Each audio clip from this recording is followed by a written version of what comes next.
Pour le groupe radical, républicain, démocrate et progressiste, M. Jean-Noël Carpentier pour 2 questions. Merci, Monsieur le Président. Monsieur le Ministre, le traité de libre-échange actuellement en discussion entre l'Europe et les États-Unis, le fameux TAFTA, comme celui avec le Canada, d'ailleurs le CETA, inquiète légitimement les opinions publiques. On soupçonne qu'il privilégie les intérêts des grandes multinationales au détriment des États et des peuples. Ils veulent même instaurer des tribunaux spéciaux permettant aux grands groupes de contester les politiques publiques si, selon eux, elles rognent leurs bénéfices. Monsieur le ministre, à quelle sauce allons-nous être mangés? Pour ma part, je ne remets pas en cause la mondialisation. Elle existe, elle est là. Mais je la veux respectueuse des droits humains et environnementaux. Le business à tout prix, la finance, la marchandisation généralisée en quelque sorte, tout cela aurait finalement gagné avec ce traité tel qu'on nous le présente. Comme si les peuples ne comptaient plus, comme si la qualité de vie des gens comptait moins que la rentabilité des grandes firmes internationales. L'abaissement des normes sociales, environnementales et sanitaires sont les vrais risques de ces traités commerciaux, Monsieur le Ministre. Alors que déjà, au sein de l'Europe, il nous faut empêcher le nivellement par le bas de nos normes. On le voit chaque jour, chaque semaine. Voilà que maintenant, ces traités font peser de nouveaux dangers. Que vont devenir les normes pour l'alimentation? La malbouffe va-t-elle triompher? Les efforts de la COP21 pour l'écologie vont-ils vraiment voir le jour? Et dans le domaine social, va-t-on accepter le chantage du dumping social qui tire les salaires et les droits sociaux vers le bas? Franchement, Monsieur le Ministre, ces perspectives, vous en conviendrez, ne sont pas réjouissantes. Même l'ONU s'inquiète à tel point qu'un de ses dirigeants appelle à suspendre les négociations. Monsieur le Ministre, ma question est double. Le gouvernement a dit récemment son scepticisme, tant mieux, mais va-t-il aller jusqu'à suspendre les suspensions pour exiger un débat public transparent sur ces traités? Et enfin, deuxième question, si par malheur l'Union européenne les validait en l'état, exigerez-vous l'accord formel des parlements nationaux, et ce, avant toute application partielle ou provisoire, comme le prévoit le traité? Je vous remercie. Merci, M. Carpentier. C'était vos 2 questions que vous aviez regroupées? D'accord, alors j'ai été trop laxiste avec vous. Merci, Monsieur le Président. Monsieur le député Carpentier, vous l'avez dit, l'opinion publique s'inquiète, elle a raison. Des débats publics ont lieu à Paris, en province. Mathias Fekl participe régulièrement à ces débats. Et dans votre circonscription, comme dans tous les territoires de notre pays, on sent monter l'inquiétude des citoyens. Les syndicats relaient ces inquiétudes, les ONG aussi, les fédérations professionnelles, les élus locaux. L'opinion publique est en alerte. Et c'est une bonne chose d'ailleurs. Quand on dit que les gens se désintéressent de la politique, là on a l'exemple du contraire. D'ailleurs, cette inquiétude n'est pas une spécificité française. J'ai parlé de ce qui se passe en Allemagne.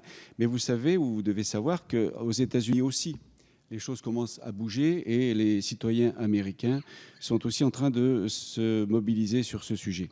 À ce stade, je vous le répète, monsieur le député, il n'y a pas de texte d'accord puisque les négociations sont en cours. Il n'est pas question de les suspendre à ce stade. Il est question de les continuer en restant très vigilant et très exigeant. Le 13e cycle, je l'ai dit tout à l'heure, vient de commencer avant-hier à New York.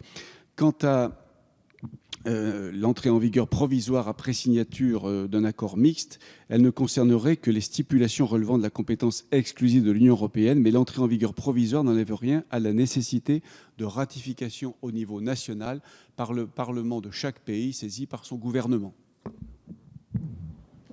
Merci, Monsieur le Ministre. Monsieur Carpentier, pour 2 minutes. Oui, merci, Monsieur le Président. Monsieur le Ministre, permettez-moi de vous poser cette question au nom de notre collègue Jacques Krabal. Il est souffrant et je le remplace au pied levé. Les États-Unis et l'Union européenne poursuivent la négociation du partenariat transatlantique de commerce et d'investissement, le TAFTA. Barack Obama souhaite accélérer les discussions en vue d'une conclusion d'un accord en toute hâte d'ici la fin de l'année. Cela doit nous inquiéter fortement. Regardons la réalité en face. Bien sûr, le libre-échange peut contribuer à l'accroissement des richesses, mais aussi malheureusement à celui des inégalités, on le sait bien. Aussi, ces projets d'accord, discutés à huis clos, s'apparentent plus à une entreprise de dérégulation, de libre dumping et de suppression des protections collectives qu'à une quête de progrès humain. Qui pourrait les accepter en l'état, alors qu'ils visent à faire baisser les normes environnementales, alimentaires, sanitaires et sociales? De même qui pourrait prétendre que l'Union européenne et les États-Unis seront sur un pied d'égalité. Qui garantira cette réciprocité? La concurrence déloyale irait en s'accélérant car les États-Unis mettraient à mal nos appellations d'origine, nos fameuses AOC. Voilà ce que redoutent nos agriculteurs et nos viticulteurs. Et puis qu'adviendra-t-il des combats que nous avons menés ici même, dans cet hémicycle, sur les OGM? De même, sur la qualité de notre alimentation, ou encore contre les gaz de schiste, pour lesquels nous nous sommes battus collectivement. La question de M. Krabal, Monsieur le ministre, est simple. Comment garantirez-vous que le TAFTA ne remettra pas en cause l'accord de Paris obtenu à l'occasion de la COP21? Merci. Monsieur le ministre. Merci, Monsieur le Président. Monsieur le député, les négociations commerciales, bilatérales ou régionales se multiplient et portent essentiellement sur des enjeux réglementaires, vous l'avez dit, qui détrônent les discussions tarifaires traditionnelles. Et les réalités géopolitiques se font plus prégnantes sur ces sujets. Je le répète, il n'est pas question sur ces sujets, dans ces négociations, de négocier nos préférences collectives ni nos choix alimentaires. La législation européenne ne sera pas modifiée dans les domaines les plus sensibles, et notamment en matière de décontamination chimique des viandes, d'OGM ou d'utilisation des hormones. J'en viens à la COP21. Les accords commerciaux ne peuvent défaire ce qui a été fait lors de la négociation de la COP21 et de l'accord de Paris, signé vendredi dernier à New York. La France assume cette cohérence et Matthias Fekl continue de plaider pour que les règles relatives au développement durable soient contraignantes dans les accords commerciaux. Le président de la République a confirmé lundi ce principe lors de la conférence environnementale. C'est dans cet objectif que la négociation sur les biens environnementaux, qui consiste à réduire les droits de douane sur les biens verts, a été lancée. La France attache une grande crédibilité environnementale à cette initiative.